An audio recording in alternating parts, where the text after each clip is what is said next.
Hello and welcome to the session on dealing with comma-separated value files, or CSV files, in Python.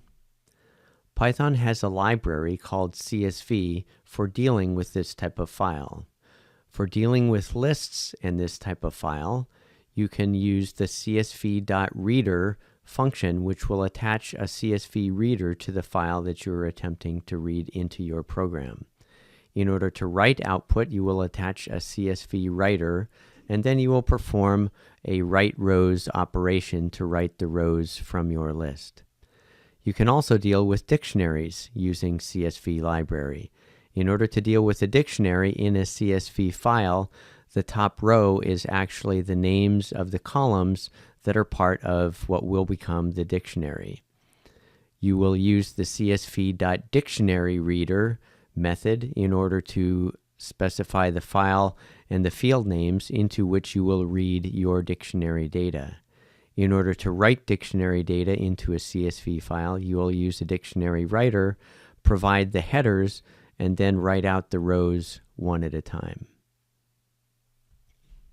Here's an example of using CSV for reading in lists, which is the most common use for CSV files.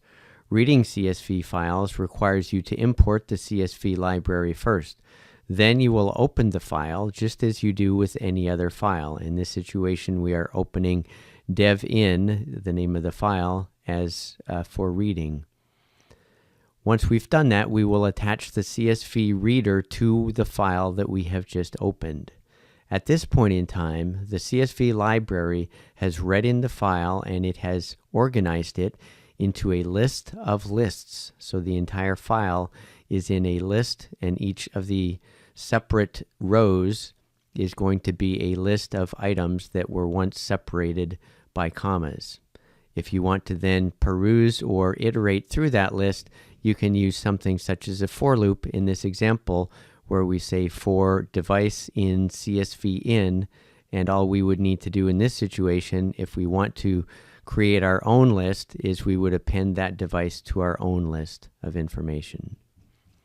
If you want to write a CSV file, you do something similar in that you import the CSV library and then you open your file for writing. You will then attach your writer, your CSV writer, to the file that you have opened, and then you can write the rows from your list of lists, and they will be put into the CSV file.